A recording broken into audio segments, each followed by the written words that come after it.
And now for a taste of things to come. A great slam and then some.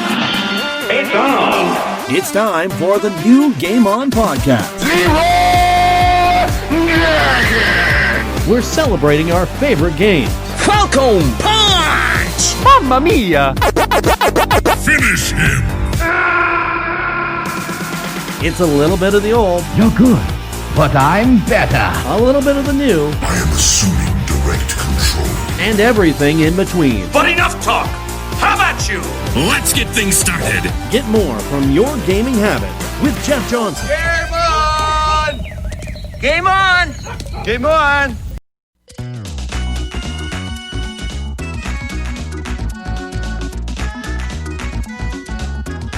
And it's the new GameOn Podcast. I am Jeff Johnson, your host for GameOn, and you can find us on youtube.com/GameOnGNT. You can also find us on Spreaker, on every darn podcast forum under the sun, and there's such a long list, I've actually written them down this time. So, of course, Spreaker, but we've also got Anchor, Breaker, Google Podcast, Pocket Cast, Radio Public, and Spotify. All those places you can find the new GameOn Podcast. And this week, we're in a bit of a conundrum. Not gonna lie. It's a bit of a lull week. And there isn't much in the way of new games that we've played to really talk to you about.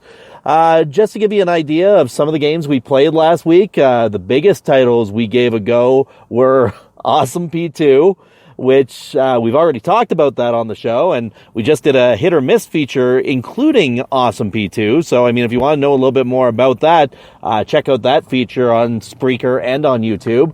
It's also on Anchor. You can check it out there. And the other game that we played quite a bit of was Zuma's Revenge. And this is a game that was released quite some time ago for the Xbox 360. Don't think it's exactly what you're looking for if you want to talk about, sort of newer games or anything like that. Anyway, the reason why we've hit this lull is because right now I'm in between main games. Long story short, I've spent over 200 hours with beating Digimon Story Cybersleuth. I've done a lot of the extra content on that one, and I'm basically just at a loss as to which game in the collection to play next. And if you've seen the GG profile, you know that collection is insane, and there's a lot of choice there. And hence the title of this week's episode, Paralysis by Analysis. I heard that term a long time ago. This would have been back when I was listening to the Best Friend Cast. The Super Best Friend Cast, back when Wooly, Liam, Matt, and Pat were hosting that show on the Two Best Friends Play channel. But basically, paralysis by analysis is something we see a lot when we're just sort of browsing through Netflix, where, you've got all these different movies you can choose from, and you just spend your time looking through all the different movies that are there and not actually picking anything to watch. And by the time you're actually done, you're just sort of exasperated and just stick with whatever the status quo is or whatever show you just sort of turn to on all of those bases.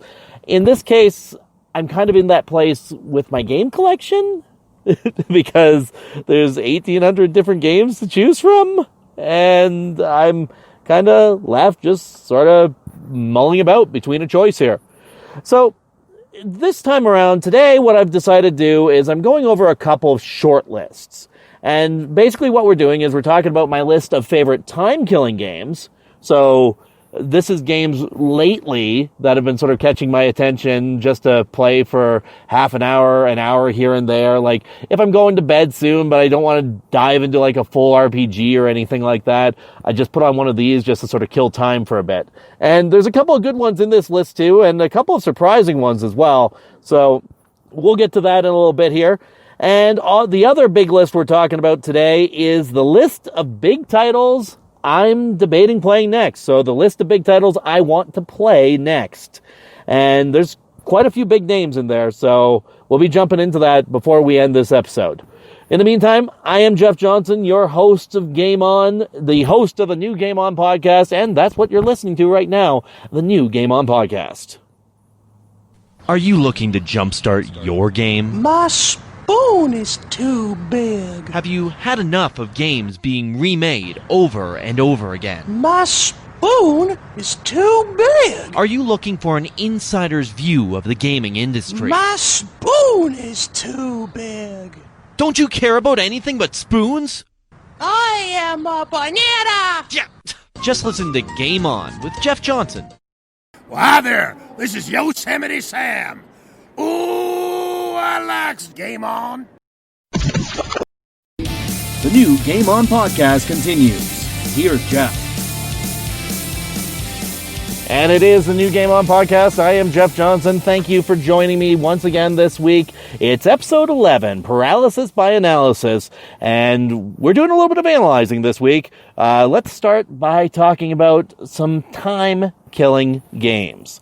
Now, basically, just to sort of stress what I'm talking about here, this is a list of games that I've been playing lately when I don't want to jump into anything too grandiose, too large, too all-encompassing. I just want to sit down and sort of kill some time and sort of just let my brain cells die because I've had a long day and I just want to relax and play some games for a little bit. And so that's what this list is all about. And so these are the games that I've been jumping to lately that have just sort of really caught my attention. And we mentioned one of them in the intro to the podcast a little bit ago. So we'll start with that one right off the bat. Zuma's Revenge for the Xbox 360. This one's kind of interesting. I'm not exactly sure what brought this game back to the forefront for us, but, well, actually, I know exactly what brought it back to the forefront. My youngest daughter, Sophie, has been getting into this game, and all she wants to do, she's been telling us lately she wants to play the Frog game. And naturally, being as long of gamers as we have been, my wife and myself, we think Frogger when we think the Frog game. But no, in Sophie's case, she wants to play Zuma, or in this case, Zuma's Revenge. She wants to play the game where the frog just shoots balls at the other balls, and then every time you lose the level, the mouth jumps at you and eats you. That's what she's been wanting to play lately, and she gets a kick out of seeing the big sort of tribal head eat the frog when she loses the level. But at the same time, she's also been trying to play the game lately, too, so just matching up the different colors. If you don't know what Zuma is, let's get into this right now. Zuma's Revenge is a game where it's basically a match 3 game. You match up the balls of the different colors, and they're all part of this moving trail of balls that are just going around the screen on a set path, heading towards a totem mask. And so your goal as the frog, I'm not sure if the frog is Zuma, I'm not sure if the mask is Zuma, I don't know. All I know is your goal as the frog is to shoot the balls at the other colored balls and make them all disappear before they reach that totem mask and before that totem mask tries to eat you. And then in Zuma's Revenge, there's about 60 different levels of this, so there's a lot of variety on how this can be done. So Zuma's Revenge has been a great game to play because it's got that sort of fast-paced, frenetic energy of a game to keep you interested, but at the same time, it's very simple and anybody can play it. Like I said, my 3-year-old daughter likes this game. So this is something that anybody can play. It takes somebody who's got faster pace to play it well, but that's something you learn as you go along. So Zuma's Revenge.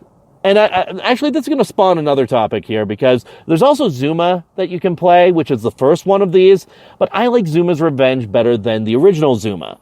And the reason for this is because the original Zuma, as good of a game as it is a much harder point of entry than, say, Zuma's Revenge. In the original Zuma, you've got a set number of lives that you have to get through a set number of levels.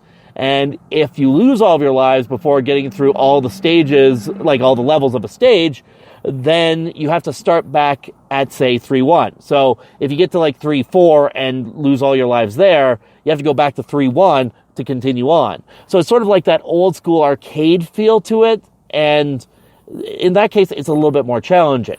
Whereas Zuma's Revenge basically has it as a more level-by-level basis. If you die in a level, there is no set number of lives, like it's an unlimited number of lives. You just restart the level at the beginning and keep going. And so it just keeps going like that, and every time you beat a level, you can actually stop and save your progress at that point. There's also bosses in Zuma's Revenge. There's also unique power-ups that you can use in Zuma's Revenge. I believe there were power-ups in the original Zuma as well, but I'm kind of drawing a blank on that at this moment. But in Zuma's Revenge, there's like this lightning power-up you can use, this cannonball, which launches a few cannonballs to get rid of the other balls, bomb power-up that you can use, and also a slowdown power-up, a reverse power-up, a number of different ones like that. Laser eyes are terrible. Never use them. And so that has been one of our best sort of time-killing games lately. You just put it in and go. And every single one of us have been playing it. In fact, just the other day, my wife beat the game. So awesome to her for being able to do that. It's a great game. Now, other games on the time-killing list. Let's add in Super Mario Party. So, Super Mario Party for the Switch is what I'm talking about here. And this is a game I've been throwing on with the family lately. And one thing I've noticed is playing Super Mario Party with young kids, playing any Mario Party with one kids, is going to result in a crying fit every single time. Because kids can be jerks. I'm just going to say that right now. They can be mean to other kids because, like, they'll get to something like the Boo where you can steal the stars or steal the coins, and naturally they'll want to steal the coins and stars from their siblings, which in turn will result in shouting and crying and all of that in between. And my wife and I will look at each other when this happens, and the only two words that come out of our mouths, Mario Party.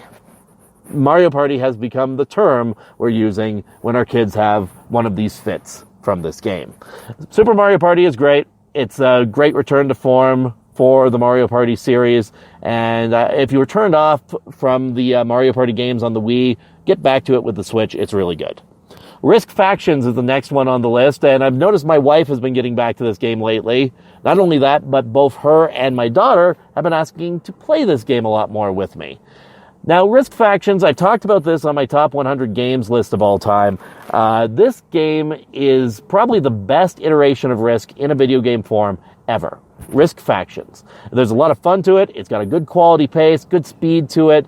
And the other thing about it is the fact that we've had this game now for easily 8 years, and it still gets into the repertoire. It still keeps getting played on a regular basis. This is the reason we still have an Xbox 360 hooked up on one of our TVs, so we can play this game because of licensing rights, which means that it didn't transfer over to the Xbox One, so you have to play it on Xbox 360. So people at Microsoft, please make Risk Factions continue on, because Risk Faction is good, and the new Risk that Ubisoft does sucks. So, yeah, Risk Factions is worth your time. Uno Flip is another game that's been really sort of killing time for me lately, both in its card game form and in its Xbox One version.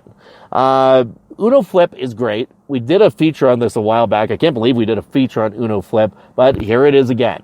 Uno Flip as the card game version is great to play with the kids. Again, this is another one of those games where if you play it right, you're going to see somebody who's really young maybe break down in tears. Hopefully they don't, but that's what happens when you get hit by a plus 15 or a plus 20 and have to pick up 20 cards, and then you know you're not going to win the game. Uno Flip on the Xbox One is great because not only do you get to have a lot of fun with Uno Flip, but you get to do that plus 15 and plus 20 antics to some random schlub you just met on the internet playing this game.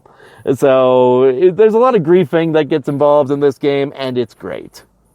Next on my list, this one's a bit of a shorter one to talk about. It's Wheel of Fortune. I've got it for Xbox One. It's another game that Ubisoft put out. It's good. It's Wheel of Fortune. I like word games. I've always liked playing with word games. So, games where you just have to sort of guess what the letters are hiding, like you guess a phrase or something like that. I've always been good with words. So, as you can tell by my eloquently phrased podcast that you hear every single week. Oh God, I said I was eloquent. But yeah, Wheel of Fortune. I like word games. That's why it's on this list here. List of favorite time-killing games. That's what we're talking about. I got one more for you, and this one's diving into the Nintendo Switch. Anything on NES Online. So, I honestly prefer the idea of having like an NES Classic. I don't have one of those, despite buying one 3 times. Yeah, there's a long story there, and I'll have to go into that in one of our videos. But Basically, I owned an NES, like an NES Classic a couple of times, and have sold it every single time without playing it, because I've stood in line for other people and bought it for them, and that was about it, and now I don't have one for myself. But in any case, let's talk about NES Online on the Switch. So, what I'm getting at here is Nintendo has this curated collection of select Nintendo games available to play on Switch if you have an online Switch membership. Naturally, I've got one for the Pokemon games, like an online membership for the Pokemon games. So this collection of games is available to me. And for me, I really enjoy just sort of plopping down, turning on the Switch and throwing on Super Mario Brothers. Or the other day it was the Lost Levels that I was giving a go. You know, the one that was kept in Japan because Japan thought we were too dumb to play the actual Super Mario Brothers 2. But I sat down and played that one the other day. And like, there's days where I sit down and I throw on Ninja Gaiden. There's days when I sit down and I'll throw on any number of games that are in that collection. Granted, I still feel there's more games that could be included on that collection, but they're not all there yet. And I'm hoping as time goes on, that collection continues to grow because it is a great value-added subscription service to have. Anyway, that's my list of favorite time-killing games that I've been going to lately. I'm sure this list will change down the road because I know there's going to be more games like this as I go on that sort of catch my attention. I might revisit this. I might have a new list of games for you to give a go and just sort of try and play and get addicted to like I do. But that's down the line. Right now, we're going to switch things up. We're going to go to a little bit of a break here, but then we're coming back with the list of big titles I want to play next. I'm Jeff Johnson. This is the new GameOn Podcast. Hi, this is John St. John, but you might know me better as the voice of Duke Nukem. And you're listening to Game On, Rock and Roll. It's all about the game, and how you play it, all about control, and if you can take it. Do you think that we could play another game? Maybe I could win this time. Time to play the game, time to play the game, time to play the game! You're listening to Game On with Jeff Johnson. Game On, your new favorite podcast on today's drive to work. Mamma mia! We set high standards here. Here's Jeff. And thank you for joining me once again this week. I am Jeff Johnson, the host of the new Game On Podcast. And once again, thank you for joining us on youtube.com/GameOnGNT. Or also, thank you for joining us on many, many other places like Spreaker, Anchor, Breaker, Google Podcasts, Pocket Casts, Radio Public, and Spotify. All the different podcast outlets that are carrying the new Game On Podcast at this time. And man, I love having a list of those to say. I can't believe we're actually on that many different services at this point. It kind of reminds me back of the day when we did the first podcast, when we were still on different radio stations, because we were actually carried by 2 different radio stations back in the day. That was an amazing time. I couldn't believe it. Very busy, very stressful time because I had to do an hour show every single week, but it was a great time nonetheless. Anyway, what we're into right now, we're getting into one last topic for you this week. Like I was talking about, the whole topic of this episode is paralysis by analysis, because I have a ridiculous, redonkulous collection of games to choose from. Over 1,800 different games. And I just finished a extremely long game. Digimon Story Cybersleuth, complete. Spent 200 hours playing and beating one of the games of that collection. And now I'm just trying to debate on what game I'm going to next. And the choice has been kind of hard because I haven't really found much that has gripped me yet. So, let's get into the list of games that I've been debating. Basically what we've got here, it's the list of big titles I want to play next. First game on this list is for the Nintendo Switch. It's called Octopath Traveler. Now, I don't know if you know too much about this, but basically it's a Square Enix RPG that came out for the Switch. I believe it's only out for the Switch. It might be out for a couple of other consoles as well. But Octopath Traveler is available for the Switch. It's a game that I picked up a while ago on sale, and I haven't really actually given it much of a chance. And I sat down and tried to play it the other day. And for me, the big pro here is that it is a huge Switch RPG. There are 8 different protagonists, 8 different main characters that you can play as for this game. It's kind of like Saga Frontier in that way. So right off the bat, that catches me. And it's an old school style RPG. So like pixel characters, beautiful graphics, the music sounds great. Like there's a lot going for this game. So for myself, I'm going into this. I want to try this game. I want to give it a go. And I got bored. I got bored. I tried playing as one of the characters. I know there's 8 different ones to choose from, so I maybe just didn't pick the one that sort of jived with me. But it's this hunting girl. I can't remember her name. I didn't get that invested into it. I maybe played it for like half an hour. But half an hour of that was just dialogue, basically. Like, I start the game with this hunter character. Some hunter mentor of hers leaves the village, and then more talking happens, and I'll be honest, I fell asleep. Like, I spent like half an hour, and I just sort of fell asleep in the start. I know that traditional RPG fare, you gotta give it the time, you gotta give it its due to sort of marinate and go, but I just couldn't do it this time. And I just, I woke up and it's like, okay, well, there I am. Switch battery has died, and now I don't know where I'm at with that game. So obviously I didn't get that far into it, but it's a game I want to try.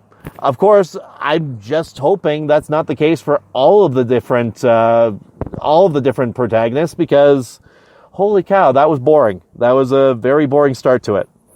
All right, next one on my list, we're going to another RPG. This is definitely one I want to play, and I know I'm definitely going to play, whether it's this time or not. But Pillars of Eternity for Xbox One. And I know it's for a couple of other consoles, but that's where I've got it, Xbox One. And the reason I want to play this game is the stupidest reason I can think of. I saw an article online. I cannot remember the news source. I cannot remember who did this article. But in that, they had this GIF. And they talked about how they were trying to form a all-bear party in Pillars of Eternity. You see, one of the character classes you can choose to play as is a ranger. And rangers get sort of like an animal familiar who sort of goes with them. And your choice is a bear. Like, the only choice is a bear, because why would you not choose a bear as your ally in one of these games? I just don't understand. But apparently, this guy made it so that he had an entire party of bears wandering around as his party. And to me, the idea of that is so amazing.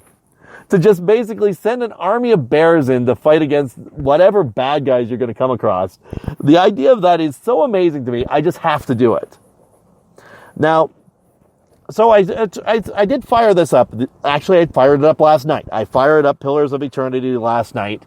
And, it got through all the text of making my ranger character, squinting the whole time, building my character, get to the world map, get this girl who's helping me out.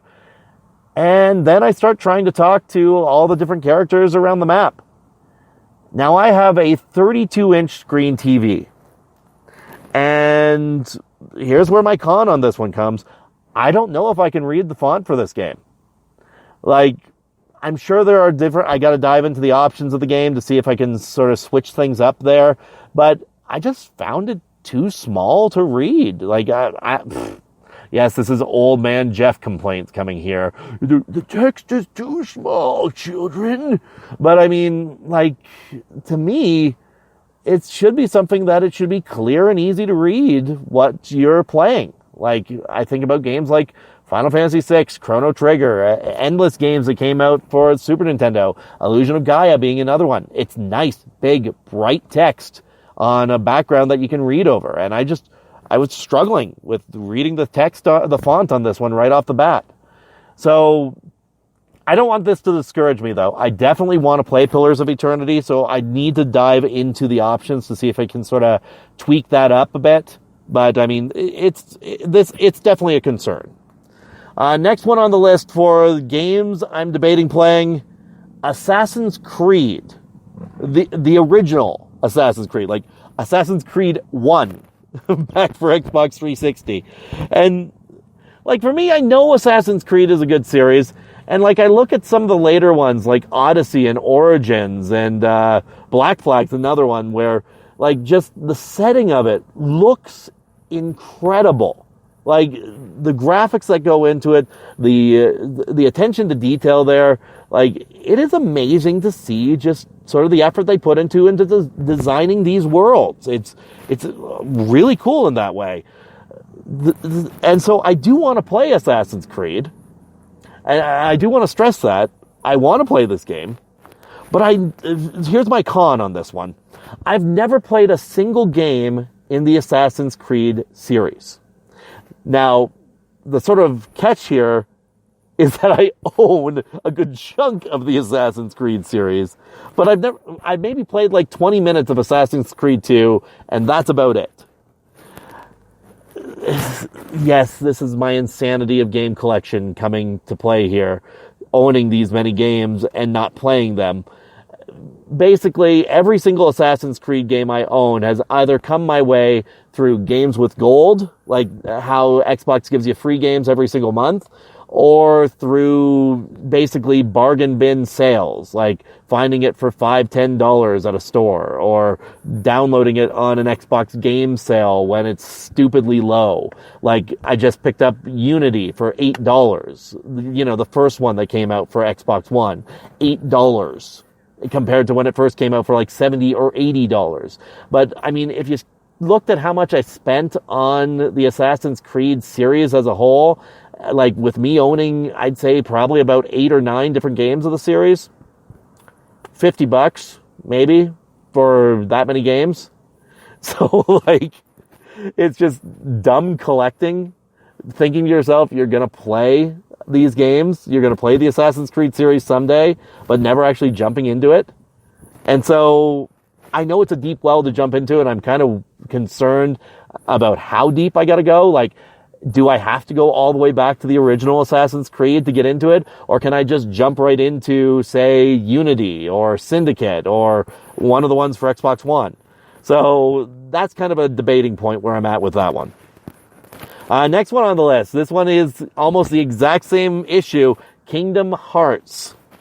So I liked Kingdom Hearts 1. I really did. And I did play that one. I spent probably 30, 40 hours on Kingdom Hearts 1.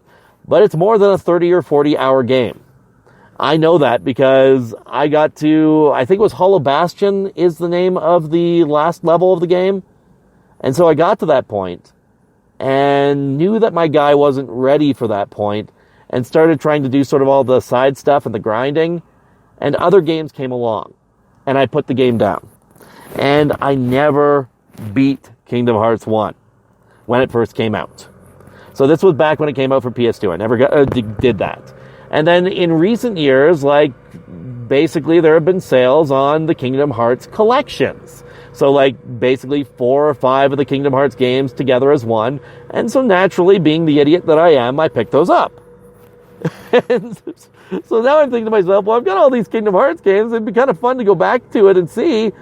But again, it is a gigantic well to dive into for a story which I've heard makes little to no sense. And I don't know if I want to play through the first game all over again. I really don't. And like, I mean, it'd be kind of cool to have somebody along for the ride on something like that, because then I'd be seeing it for the first time through their eyes as well. But this is a deep well to go to. And so that's kind of where I'm debating on that one. Now, on the opposite end of the spectrum, here's another game that's sort of been on my thoughts to play, Far Cry 5. So my pro here, and basically what's happened here is this is a game that's been talked about at my workplace. I've heard other people in the building talking about how Far Cry 5 is this amazing game, how basically the environment of Far Cry 5 is very similar to the environment that we live in here now in the Kootenay region of BC. Like, mountainous terrain, small towns, that sort of mentality. Like, that, the setting of Far Cry 5 is very similar to the Kootenay region, from what I understand. And in that regard, it's kind of neat to think about the idea of playing a Far Cry game in one of those settings. Like, in a setting like this. Now, for myself, my biggest con that I run into, despite owning a lot of Far Cry games, I've never actually beaten any of them. I put a lot of time into them. Like, I've probably put about 5 hours into Far Cry 4, 20 hours into Far Cry 3. I never did play Far Cry Classic. I own it for like $2, but I've never played that one. And so, like, it's one of those things that I think to myself, I should probably play the older ones in the series first before trying to dive into Far Cry 5. But at the same time, I have played those games. I just haven't beaten them.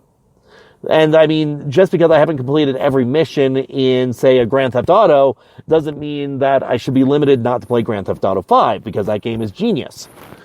So, again, there's another game that, again, it's a stupid issue to have. If I want, I could just jump into Far Cry 5 and go. There's nothing stopping me. But there it is. There's my analysis.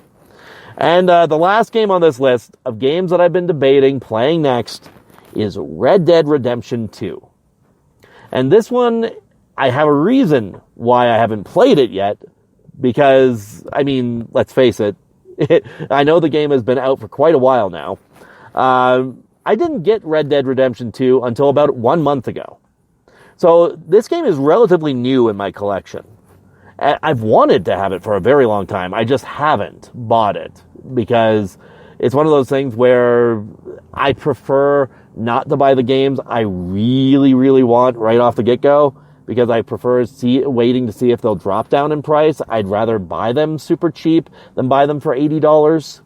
I realize that means I'm sort of out of the action of talking about these games when they first come out, but yeah, I have kids. There is a order of madness where I have to spend my money, and that is on mortgage and on bills and on supplies for my kids and food for the house, not the $80 game. I'll buy that $80 game when it drops to $20. In fact, I'm very tempted to buy Resident Evil 7 right now because it's $15, but $15 on sale on Xbox One right now. But Red Dead Redemption 2 was a game I held off on because I knew just how much time I would need to invest into this game. And I have it. I've had this game now for a month. There is nothing stopping me from playing it now, because when I got Red Dead Redemption 2 in the first place, I was in the middle of the Digimon game at that time. And I knew that I was getting close to the end of that one, so I wanted to finish that one off. And I finished it now. So the road is clear for a game like Red Dead Redemption 2. And it looks amazing. And it's Red Dead. Like, Red Dead Redemption 1 was fantastic. Red Dead Redemption 2 is probably that plus more. So, for myself, and here's the other thing. I've purposely avoided spoilers on Red Dead because I want to play this game. And I wanted to see it for myself because Red Dead Redemption 1 was this fantastic game. Now, the only con I have with this is it's a Rockstar's game. It's a Rockstar Games game. And every single one of their games is loaded with swearing. It's loaded with violence. Like, obviously, you're shooting marauders. You're robbing people, all that jazz. And I cannot play that game when my kids are around. And my kids are awake typically till 9 or 10 o'clock at night most nights. So the amount of time I would have to play this game is minuscule at best each day. Because, I mean, the thing about it is, like, my kids are 3, 4, and 7. I do not want to expose them to anything I feel is, too violent. And obviously I don't want them to be wondering what these certain swear words are, because yes, I slip up and say a swear word around them every now and then, but it's not something I want to purposely expose them to. So it's tricky to think to myself that I'm only going to have like maybe 1 or 2 hours a night to play a game like this when I know the time commitment for this is absolutely insane. But yeah, there it is. There is my list of big titles I'm debating playing next, the list of games I want to play next. So, I mean, if you've listened all the way through here, you've heard my thoughts on these games, which of these games do you think I should jump on next? So there's Octopath Traveler, Pillars of Eternity, Assassin's Creed, Kingdom Hearts, Far Cry 5, and Red Dead Redemption 2. All of them are great games. All of them have a legacy to them, but I got to make a choice, and I got to choose which game will be the next one. So hopefully next week's episode, you'll have an idea of what game I have jumped on, and then I can tell you more about it at that point. But in the meantime, I'm Jeff Johnson. This is the new GameOn Podcast. We are at the end of our episode for this week. Thank you for joining me, and I will see you next week. And you've been listening to the new GameOn Podcast with Jeff Johnson. You can find more content from GameOn on Facebook and on youtube.com/GameOnGNT. And don't forget to check us out on Spreaker for all your podcast needs. Yeah, I'm probably just going to end up playing Ogre Battle 64. Let's be honest here.